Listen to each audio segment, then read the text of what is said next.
184 विधानसभा Patna Sahib seat से जाने माने मशहूर डॉक्टर अजय प्रकाश ने आज अपना नामांकन पर्चा दाखिल किया।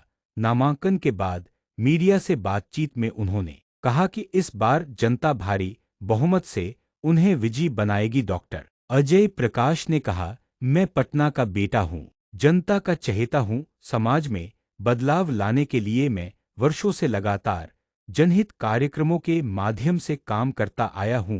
अब वक्त आ गया है कि जनता अपने प्रतिनिधि को खुद चुने, जो उनके बीच रहता है। उन्होंने एनडीए और इंडिया गठबंधन दोनों पर निशाना साधते हुए कहा कि इस बार पैराशूट प्रत्याशी उतारे गए हैं, जिनसे जनता पूरी तरह अनजान है। ना कार्यकर्ता उन्हें जानते हैं, ना ही आम जनता का उनसे कोई लगाव है। अजय प्रकाश ने दावा किया कि पटना साहिब की जनता इस बार असली जनसेवक को चुनेगी, जो उनके सुख दुख में साथ खड़ा रहा है। उन्होंने विश्वास जताया कि जनता बदलाव के मूड में है और इस बार की जीत पटना के बेटे की होगी। निश्चित रूप से यहाँ पर देखने की चीज़ है, पटना साहिब की धरती जो है वो ऐतिहासिक धरती रही है। कारण ये है कि यहाँ से हर तरह की व्यवस्था संपूर्ण विश्व में गया है, चाहे वो गणित की बात करें, चिकित्सा की बात करें, शासन कला की बात करें, सब कुछ यहाँ पर है। तो यहाँ एक तरफ आप देख रहे हैं इंडिया गठबंधन, तो इंडिया गठबंधन को तो कोई प्रत्याशी ही नहीं मिल रहा है। इससे आप स्पष्ट कर सकते हैं, अब तक कोई घोषणा नहीं हुई है, इसका मतलब कोई प्रत्याशी है ही नहीं।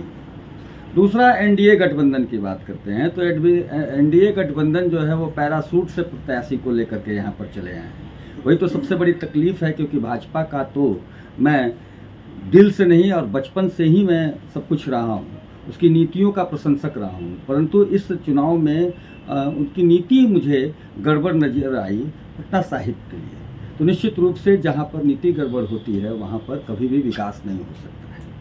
आपको ये सब कुछ देखते हुए, और अजय प्रकाश, डॉक्टर अजय प्रकाश, मैं जनमानस का चहेता हूँ पटना साहिब के लिए, पटना साहिब का बेटा हूँ, ये पहले से सर्वसिद्ध है।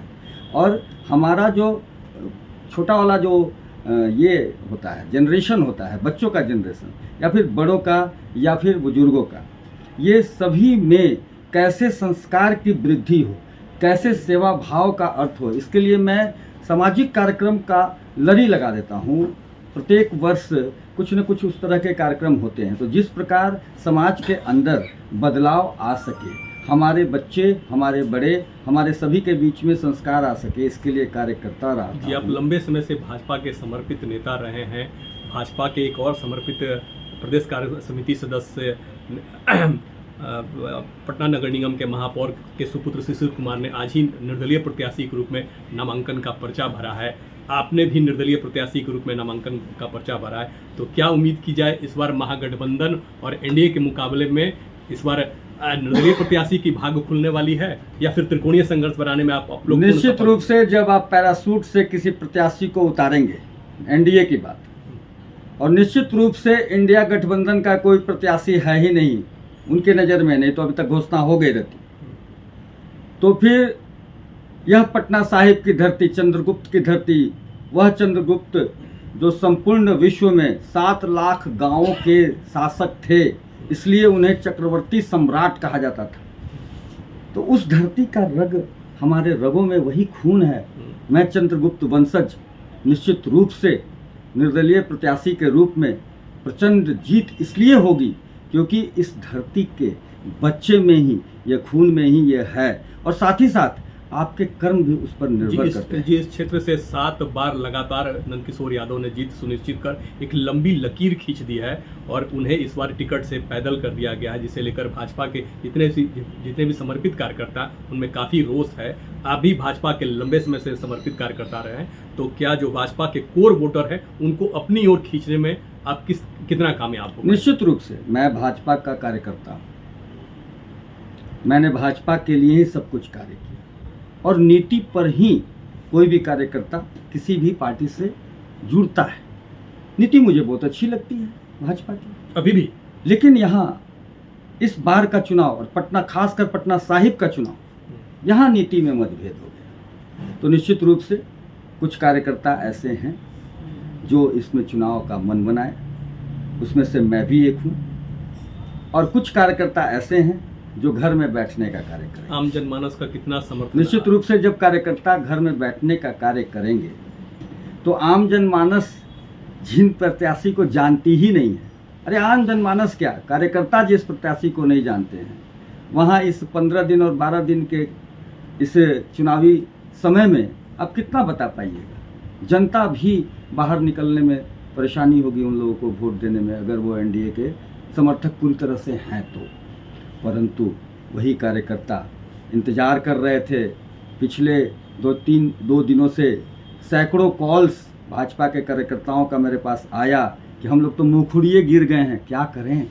मुँहखुड़िए एक ठेठ वर्ड है, मुँहखुड़िए इस तरह का भाषा, हम लोग क्या करें, समझ में नहीं आ रहा है, क्या कहेंगे, लोगों के बीच में कैसे जाएंगे। कितने कार्यकर्ता तो इस स्थिति में अजय प्रकाश का आना अति आवश्यक रहा, क्योंकि भाजपा, हम लोग तो भाजपा के सेनानी जी हैं। बेटिकट किए जाने से नंद किशोर यादव जी काफ़ी खासे गुस्से में हैं। हालांकि उन्होंने इसकी सीधी प्रतिक्रिया नहीं व्यक्त की है और भाजपा के द्वारा किए गए उनके उपलब्धियों पर उनका आभार भी प्रकट किया है। ऐसे में क्या लगता है कि अजय प्रकाश को माननीय नंद किशोर जी का भी अप्रत्यक्ष रूप से समर्थन मिल पाएगा? हम लोग के गार्जियन हैं, मैं हमेशा उनको दिल से, सिर्फ दिखावे में झूठ-मूठ का प्रणाम मैं नहीं करता हूँ, मैं दिल से उनका फ़ैन हूँ। तो और मैं ये भी बोलता हूँ कि पूरे बिहार में अगर मिलने में कोई सबसे अच्छा नेता है तो वो माननीय नंद किशोर यादव जी हैं। और यहाँ आप देख रहे हैं मेरे चैम्बर में रिसेप्शन काउंटर, मैं कॉलेज चला था, रिसेप्शन काउंटर जो है बाद में है, पहले मैं हूँ। इस ख्याल से तो मैं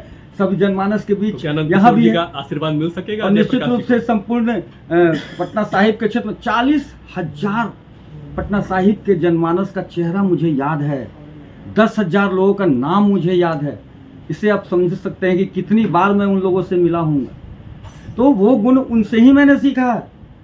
तो उनके उत्तराधिकारी के रूप में निश्चित रूप से जनता का मुझे बहुत समर्थन मिलेगा और हम लोग जीत दर्ज करेंगे।